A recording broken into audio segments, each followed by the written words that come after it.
I'm Adam Housley. The rhetoric from North Korea isn't slowing down. Kim Jong-un's regime suggested Monday that the country will continue its nuclear weapons tests and will boost its arsenal to the, quote, maximum.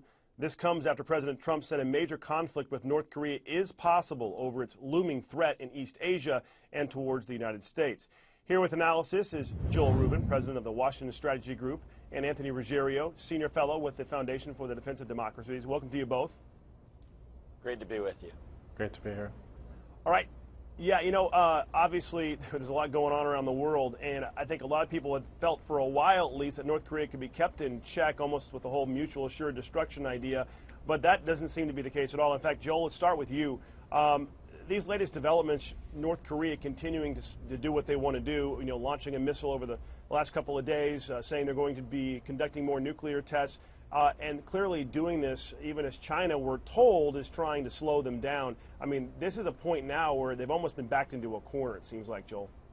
Well, Adam, it's great to be with you, and yes, it is very concerning. North Korea's actions are provocative, and they have been increasing their capacity in the ballistic missile arena as well as in the nuclear arena.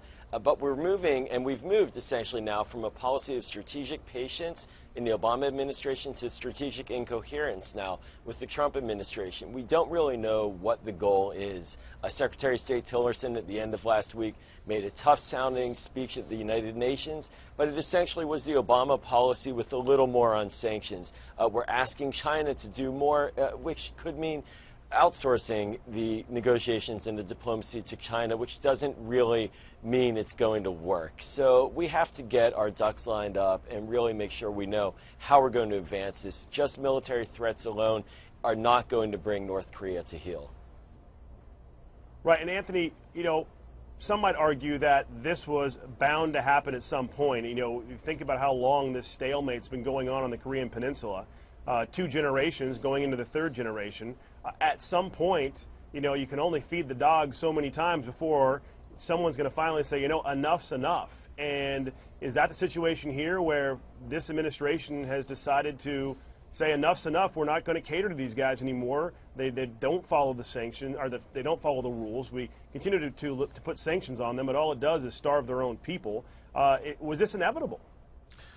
Well, unfortunately, for 12 years, we've really kicked the can down the road. I mean, we've known for that amount of time that North Korea has had a robust nuclear and missile program, and the sanctions are not working because they're not well enforced. And they're not at the level that even the Iran sanctions were at in 2013 before the Obama administration started negotiating a deal. So we have the dual problem of China is complicit in allowing North Korea to evade these sanctions, and we don't even have sanctions that are at the level that they were with Iran. And so I think what the United States needs to do is at some point, President Trump is going to have to confront China. I mean, China told him apparently that they were enforcing the ban on imports of coal from North Korea, and we learned last week that that's not true, and that China is now importing North Korean coal, contrary to its pledges.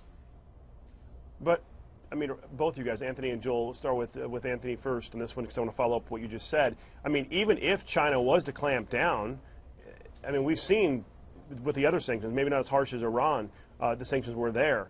But they obviously, don't have enough food to feed their own people, considering how they feed them with, bringing in feral dogs and that kind of thing because they're so low. We know that malnutrition is massive. I mean, stopping the importation of coal, is that going to do anything? I mean, these leaders are going to stay in power, basically do whatever is necessary, seemingly.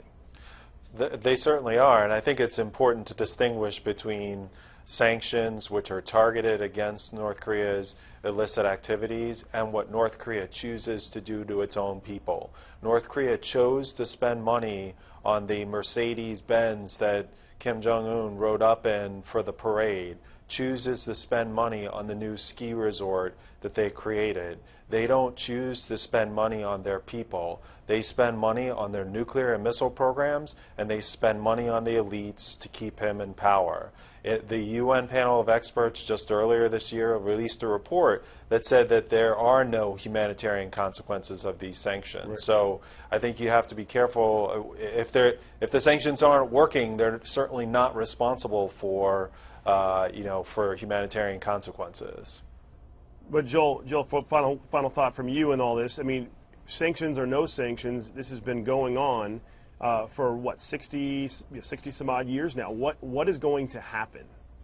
Well, Adam, this demonstrates again that the dissonance really between a sanctions policy and the policy that works. We can pile on sanctions and sanctions, but unless there's a diplomatic off-ramp, unless there's a way to find a negotiation that gets the North Koreans to heel, we're going to see more of the same. And we have had that in the past. 20 years ago, there was the agreed framework agreement that slowed down the North Korean activities. Then it fell apart. It fell apart in some ways because the Bush administration unilaterally withdrew from that agreement. So there are a lot of fingers to point, and certainly no one is going to defend North Korean behavior. I certainly won't, towards their own people and towards their wasteful behaviors internally, as Anthony eloquently described. But we need a diplomatic off-ramp, and just calling for more sanctions and asking China to do our work for us is not going to cut it. Yeah, both of you guys, as we go now, the one thing that's clear, and that is everything that's been done over the course of the last 60 years didn't stop them from getting nuclear options. So I appreciate both Joel and Anthony for joining us. Thanks for coming on. Thank you. All right, for complete political coverage, you can stay right here to foxnews.com. Until then, I'm Adam Housley. Thanks for watching.